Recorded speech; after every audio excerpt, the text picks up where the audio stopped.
incredible for Hellraisers in the finals. We're gonna have to see as we get into game number 2 between TSpirit and Hellraisers with your casters Aries. Yeah, folks, we got a game ready to rock and roll. Of course, Hellraisers with this game advantage here, and I tried to sneak in that question. You know, how do you feel of the potential tri-lane? I know it's something we don't see often anymore, but you were speaking about the Monkey King being a really good lane against the Brew. Like, is this something they could pull out? Hey, hang on, really gonna go down? I feel like everyone's too scared to tri-lane. As much as I always want to say, like, yeah, aggro tri-lane could work. You're also putting, like, then it's like Brew in a 1v1 versus Sanking, potentially. Like, let's, if that's the one you're saying, right? You're saying if Hellraiser's aggressive, right? Then Brew versus Sanking, I think Sanking it does way too well in that matchup.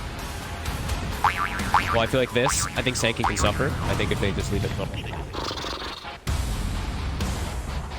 Oh, yeah, let's see which offlaner has a better start. That's going to be really indicating thing for me. Sanking's, I see a lot, honestly. Like, so many games, I'm like, man, it looks like an excellent Sanking game, and then he dies like 2-3 times pre-10 minutes, and he doesn't have an impact, really. The battle begins. I mean, you were speaking about as well the Luna Treant Protector. That's a lane that can dish out a ridiculous amount of damage. So, do they just look to play the creep cutting game, or how do you actually play this lane to get a little bit out of it for collapse? They have to just force it. They have to shove the lane in. Like, just keep shoving it in. Pressure under it.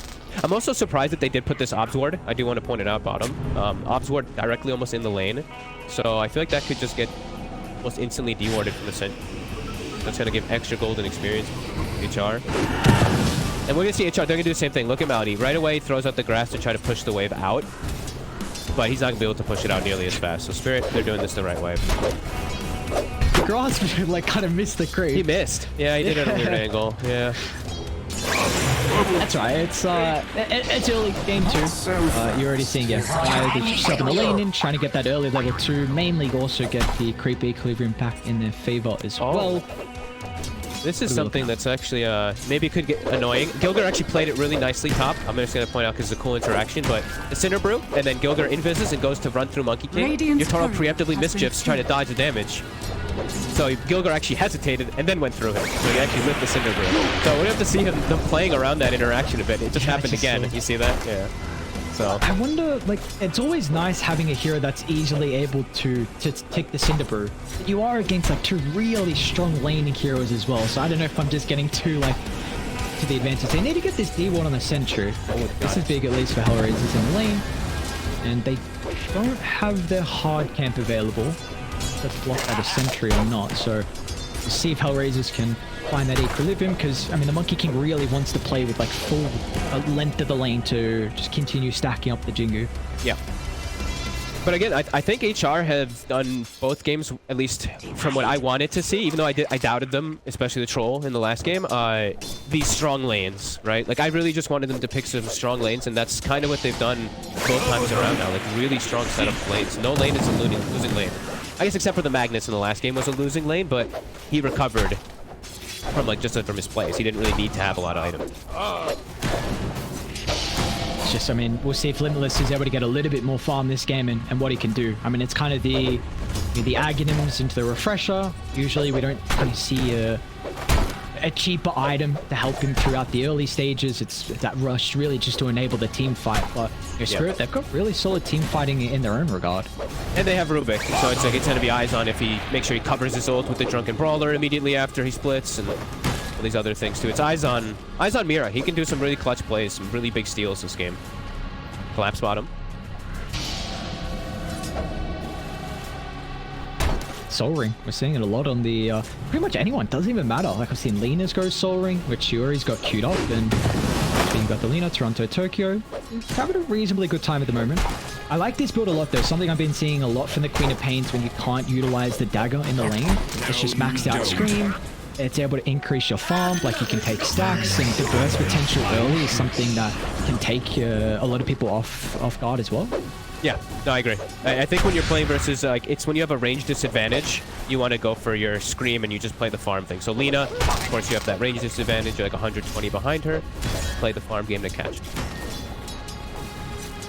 Bottom, they actually did get the D ward, by the way. Just Radiant pointing. I think that's actually always are really fortified. how much experience you get.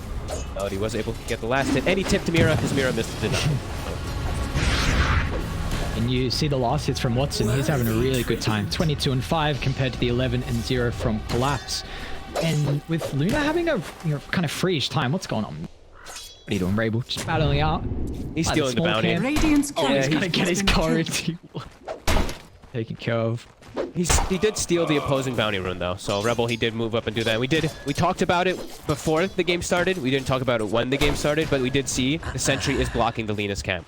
So that's why you see Toronto Tokyo not ahead, like 30 last hits. He's ahead, but not, that Lena ahead. He doesn't have access to this. I think this is big. Something that, of course, we did see the Bottom. The nerf, yeah, Melody. The extra Burrow Strike stun for Collapse, and the Melody is just going to look to stand his ground. You know he's going to end up dying, but maybe they can at least trade the kill. Watson gets a return onto Collapse, and continuing at least the strong start here for the Luna.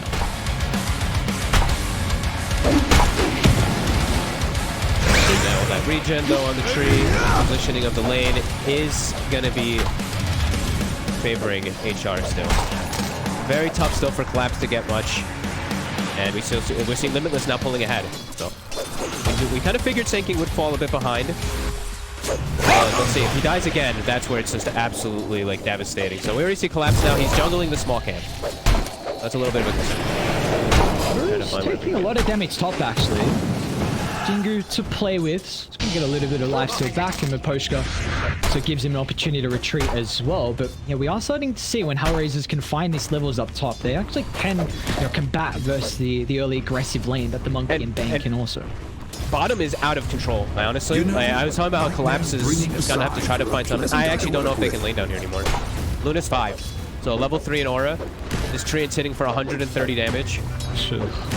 2 points in, I actually like that he did the 2 points in Leech Seed. I know a lot of people switch it up, but I feel like when you're playing a hero that can actually utilize the heal, like a Wraith King, a Sven, a Luna, something that gets in close enough, the multiple points in Leech Seed just dominate the lane. So I think Spirit has to be really careful how they play down bottom now. Could just end up giving up a bunch. Going in now, Mira. 4 right clicks Watson. He's got the beam up in 3 seconds. It is only level 1, but it should give enough time for Melody to close. Lost vision. Oh, he lost vision. Oh, no. Does he actually make it away now? Looks like he does for Melody. A bit too slow to catch up. Ross been a couple seconds. He's going for it. And Collapse got a whole wave off of that. And the Radiant's catapult. top tower is under attack. That's actually pretty huge. Just little things like that to be able to come back for yourself. I mean, Poshkas have protection though for Gilga. We saw Toronto Tokyo posturing to maybe get that extra little bit of damage to bring down the Weaver. They did do a lot of damage to the tower though. First catapult timing, and this is a nice start here for at least Toronto Tokyo mid. You see he's top of the last hits, and they're going to keep Miposhka nearby. If they can get this early tower, this is a big advantage. And look at the recognition. I mean, they want to bring Mirror in as well. Yeah, they're forcing the issue. It's going to draw attention away from Collapse, and then Collapse is able to do this bottom. His funny shenanigans where he's cutting the creep wave behind the tier 2 and getting farm instead of having to lane versus Luna. So now they have to bring heroes mid to try to respond to tower push and get space for side lanes. That's pretty good moves here from Spirit. Still seeing HR. They're not overreacting though. Still leaving the Brewmaster top, leaving Luna bottom. Now they're send the Weaver mid to fill up the bottle, but Radiant's courier. Will they hold fire? I have a lot of stuns. Rabel's going to posture really defensively. There we go. Gilga's going to go in. Thanks to the stun. He's able to set up. Nice attempt from Melody. And Rabel feels like he's got an opportunity now to jump over into the river. Goes up. At least Gilga and trades a life for both the position fours here. But I guess they've held the tower still. I'm still just looking at, look at Collapse. He killed the Luna's courier. He just grabbed another creep wave behind tier 2. He's going to get another one as well. After a, like we said, tough lane, the moves that they made to pressure mid allow him to get all this space, because now no one can go to him. Queen can't go to him, Tree can't go to him, Weaver can't go to him. This is a cool approach here from Spirit.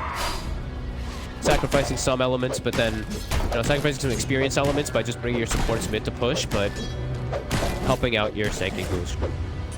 If he connects mid, this is even more plays that are coming out to enable the collapse tanking here. He's going to try and charge up the ultimate. Rabel blinks away. Now it's actually Limitless that's looking to show himself as well. The threat of the primal split forced TSpirit back, and now they have the ward on the high gun as well, so they do finally see collapse. Winning the Burrow Strike should be long enough range to make it down to the river. Limitless feel like it's worth the ultimate though. Let's see if that's going to be the case. They can continue chasing. He's going to do it as best as he can to disrupt this, but it's not enough. As Limitless rotations able to get the kill and collapse and further help this defense. Putting him down while he's right down, tipping him. Poor thanking or he's struggling. Come on. I mean, it's going to be the mind games. This is a TI winner here. And Hellraisers, I mean, they're feeling themselves. See Collapse struggling? They kept the tower up. Put it further. Tower, the tier 1, like the emphasis that Spirit did to get the tower, and it's still alive, and they have tree. So it's going to start getting healed up. And now they killed the Sanking who was recovering. Like, that's a level 6 Sanking that you got the kill for. So, nice big burst of XP. Again, though, mid. Really trying to force the issue because they don't want tree to heal it. Glyph as well. I mean, they've delayed long enough for Glyph to be back up. And now Watson's over. Posturing, yeah. And I think it's, you were mentioning how, like, you know, Limitless, he didn't use the ult last time. So he still has it if he wants to set up on mid if they overcommit. Just the importance that's going on. We always see it though versus Treant Protector. Yeah. Like, this is a hero that really wants these towers to survive for as long as possible, with just the map control that it's able to provide. Sleep on They run into the bug though, and this is the power of the Bane. Able to get that Nightmare with Toronto Tokyo stepping as well. They might be forced to TP Limitless in now, but he doesn't have a lot of mana to play with, so finally they're able to brute force his tower down. Watson and Rabel are able to change their mind. It's a Sonic Wave connecting onto 2. Toronto Tokyo will take a spill. They're now eyeing up with Poshka as well. I mean, Rabel's got the blink, max out Scream, so a lot of burst potential, but those thinking of taking the objective. Watson's got maxed out Lunar Blessing. Dire structures. So what's going on? Which is 5 minutes. We're just focusing mid. I think it's just like like these lanes just got weird, right? It's like Brew even doesn't want, Limitless didn't want to lane top either. You see his last hits, like he's kind of just been kind of like running around because he can't lane versus Monkey King. Sand King couldn't lane bottom, so it's just been these like the switching up of lanes because people couldn't lane versus each other. And Collapse now has Blink already at 11 minutes, even though he had that rough lane. And they're still looking to posture on these towers. Tokyo hitting it again. Supports have hit 6 now on HR. We do have a root available. We do not have a TP on Limitless though. Don't. Might be coming out on the courier, but Tower's dying. make a play. Can't keep losing these T1 towers as early as what you are. Also setting up top lane with Poshka. The level 6 is going to use it on Limitless, recognizing Rabel doesn't have a way to cancel the Fiend's Grip. So look to burst down the Brewmaster, and now they're turning to Rabel next. Well, they've already used all their stuns, so Rabel should be able to blink away. He's going to go north. Nice read. They will be able to keep the bottom tower alive. But yeah, this is so looking at things, like they don't really have great ways to reach. So we see why Tokyo is playing so aggressive on these towers. If you look at the lineup from HR, they have no ways to reach to get on top of him till like Blink Dagger Brew, and he's not even going it. So I feel like we're going to see this for quite a long time of them being able to posture like over-aggressive, you could say. They're running on the side. Collapse is going to look to reveal the blink. Epicenter drop as well, and the top of the net worth here is going to end up going down. Limitless is looking to connect. The rest of Radiant sweeping on over to the area as well. We've got our first split of the game, and it looks like Collapse will be the sacrifice here. They're still posturing behind with the Sonic Wave drop. Now they won't have this burst potential for a further team fight to break out as Yatoro. They look to charge up the Wukongs, aiming towards the Queen of Pain. Cancel out the life of Rabel. Getting rid of the position too. Now Limitless is... Oh, they saw the primal split. Mira, I mean, that's just the cherry on top. They get the kill as well, but... And now let's see if they want to smoke afterwards, having this primal split on Mira. They're still chasing though. Better... Got this Boundless Strike up shortly. Telekinesis ready as well. Limitless is pretty goddamn speedy though, with the help of the Drunken Brawler.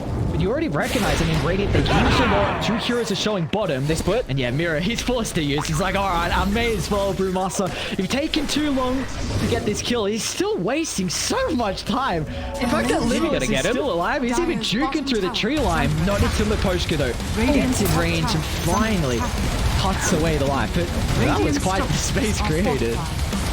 I get to hit tower. I'm very surprised he actually gave with Drunken Brawler. He's a bit slow. And an overextended fight. Hellraisers, they tried to chase out for these kills because they lost their carry and they ended up losing pretty big on it on that chase out. How does this game look with a really farmed Luna? Like, do you feel like Watson is able to carry Hellraisers like we often see from him?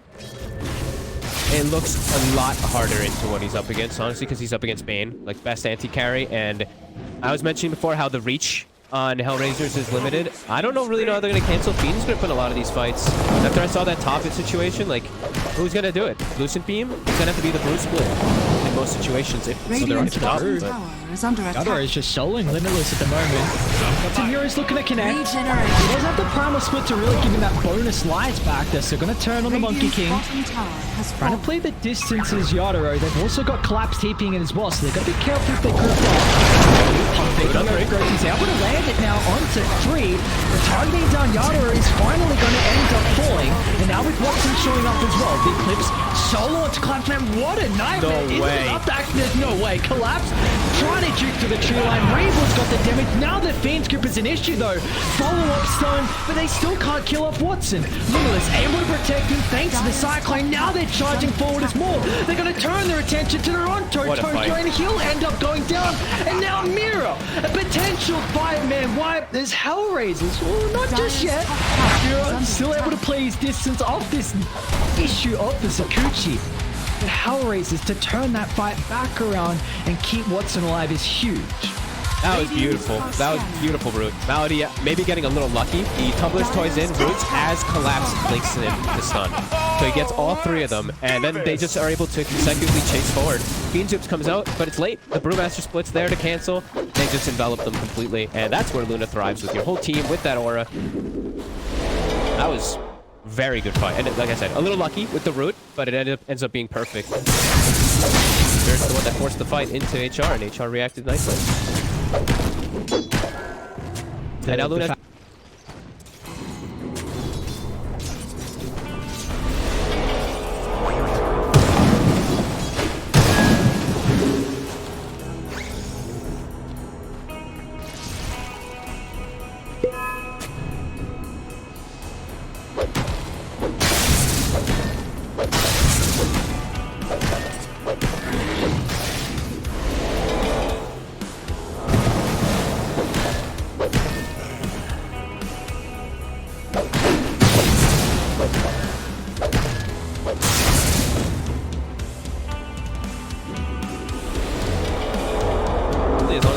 Initial stun. If we just get the BKB off, it's going to change a lot. So initiation is going to be huge for Spirit if they can get the initial stun on Watson. Now he does have BKB.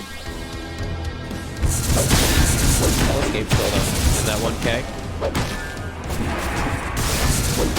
And this is going to be the issue though. I mean, Collapse with this blink. He's going to be working yours, it looks like. Lena shortly with BKB as well. So definitely Spirit is still starting to hit their timings, but it's a question of Hellraisers look to force a fight now. I mean, you're about 900 gold away from Brew Ags, which might... Do you think you force a fight before that? He doesn't have level 2 ulti as well. I didn't see what information they had yet on the Monkey King. I think they only saw the Ogre Axe, so they should know that he's getting close to BKB, but not quite there. Same for the Lena. So I think they can force it with that information. I don't know what other information they had, but they have BKB and they know the enemy cores don't. So they're roshing. Okay. It's going to break down decently. 4 points with the blessing and then the bugs as well at 3, but not getting that D ward maybe makes them consider otherwise. Oh man, I think that they don't know this, but that was actually such a perfect opportunity for them because the BKBs are almost finished. 800 for the Monkey King. I think Lena's is coming out on the courier, but they would have had it there. They just, yeah. Of course, we have bird's eye view, so it makes it a lot easier to make that call, but to look for something else instead.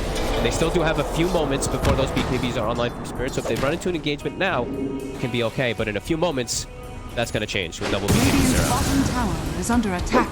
And it looks like Dai is starting to connect. Try and set up. They still have this high ground ward that Hellraiser's going to put some emphasis on, but Collapse. Setting up for the EP. Finds that double initiation. Now 2 heroes get melted.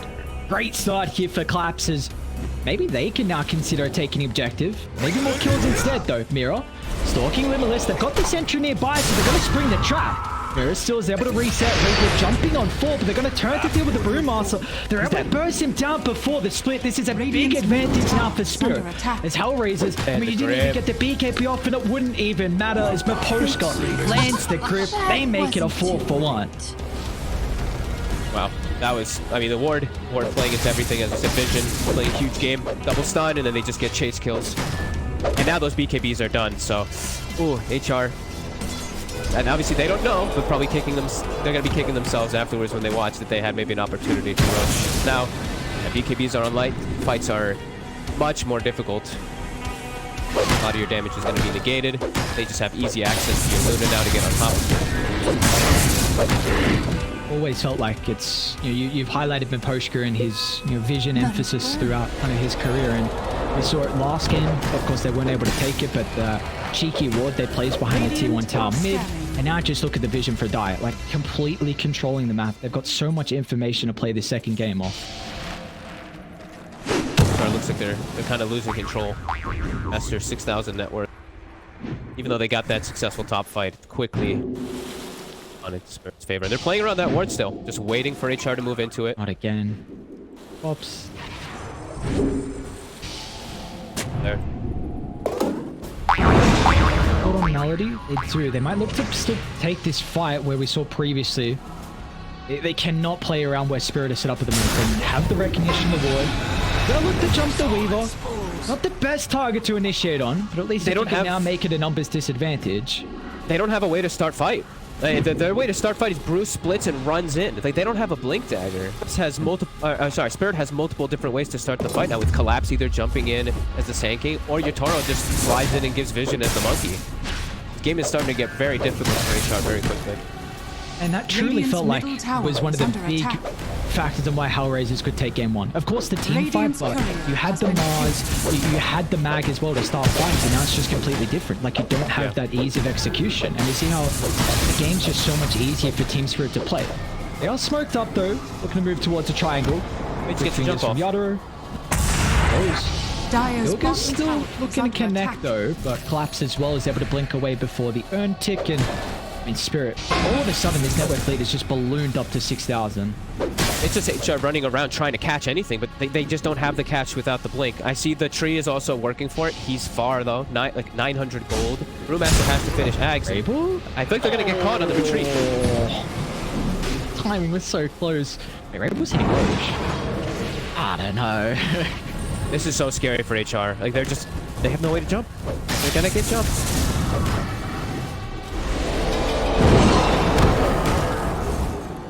So do you look to play the stall game? Maybe get enough items to tank up, waste the initiation of Team Spirit, and then play off the back of, like, the overcommitment? I think they finished his brew axe. He's got it now. And then you just initiate with the brew, just running in with his brewlings and giving information for the team. And then the secondary brew split is the one where it's more about, like, splitting up the fight and actually controlling heroes. But even then, it's awkward and it feels forced. I feel like they're just running into Spirit's hands, and Spirit's like, okay, thank you. You know, you just walked into tanking and a BKB Lina. Maposhka tries to get the Sentry, but Gilga's the high ground. Guys have a really good ward as well. You see the position of a Melody, but Brew gets the ult off. They cut down the tree, the Monkey King as well, so now Watson's going to move towards the area. Yatoro's in trouble. Will still get the ulti with the bonus armor, but it looks like it will not matter. Simultaneously, Maposhka drops, and they're looking for more. Did Tokyo cut his tree? No, Limitless did. I don't know how, actually. Didn't he just light strike it? I think he just stunned the tree. I gotta be honest. Maybe. I think Tokyo may have stunned him out of his own tree. I'd have to re-see it because I caught the end of it, but okay, changes things. BKB was popped, Wukong's command was popped, and the Monkey King dies. And now Radiant's bottom tower. But that is milliseconds off being a different fight, though. Like, if Sand King gets the Burrow Strike on Limitless, then who knows how different that could be. I still want to take the fight, but Limitless has another split. Charging up the FB, they're all grouped up. The Oceans are falling just yet. There's the split, but the Luna's still in trouble. BKB on cooldown, but the Aegis picked up from Rabel. They stole the Sonic Wave, so it's enough to deal with the first life. Blacks comes to the backline, but they've got the vision. Sand King's in trouble. Look at the controller. Clap's able to blink away. Still the primal split being the nuisance, but Dire will respawn. No casualties except Roshan. I still think as Hellraisers, you have to be so happy these last few moments. I actually thought this game was going to spiral out of control because no initiation, and it's like they were building up that lead. It's like 5k, 8k, it's 9k almost gold lead. Yatoro jumping in, dying, gives them the Roche now for HR, and gives them time to get those initiating items. They have Blink on tree now. They have a jam. They have multiple different ways to start fights now. Maybe things have changed. Still, 5k lead, but... They just rolled the clip back, and yet Radiant's didn't bottom look like tower the is LSC under on the attack. tree for that previous fight by the Radiant Triangle. Dire's So top tower is Yeah. under and from that attack. sequence of events, and now Radiant's Hellraisers, like you said, I mean, that game could have blown structures wide out of control if Spirit were able to get the first Roche on. And it's still looking difficult though. Like things have been just working for Hellraisers. I feel like Radiant's if bottom things tower haven't been is going under perfectly, attack. then they don't take these fights. Yeah, no, I agree. I think the game is still in a state where it's very difficult. Your Brew is still quite behind. Radiant's He still has his double splits, which is 90% his entire hero, but Monkey one King of is still them. huge. regeneration. Limitless can get this kill. First split used. It's like, claps, good one. Just pop the ulti, we're happy with that. Back to farming we go, of course. The Aegis advantage completely nullified. And he did I keep mean- the Sonic Wave, I believe, right? Yeah, so Mira, he used it last fight, but he did hang on to it. He could have stolen something Dire's else. top So tower he'll have that is again in under 10 attack. seconds for Burst. Radiant And they have Blink are as well. That scanning. actually could be pretty huge versus like Luna. Relatively, I want to say squishy, relatively. Also, we saw how Hellraisers were kind of just running around the map like headless chooks, and they smoked up, weren't able to find a couple of fights. Yoga did buy a gem, I think, before that Roche fight. He did. So they had enough. They were like, okay, obviously Raposhka's beating us in the vision battle. We just have to go for this early gem and try and get some control back.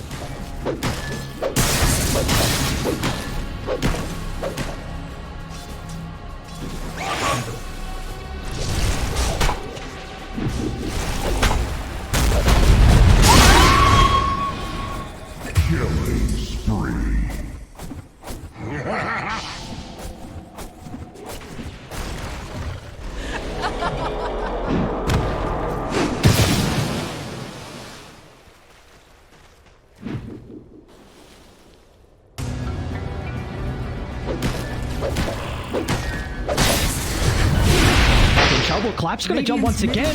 This time they'll have the chain control. No BKB.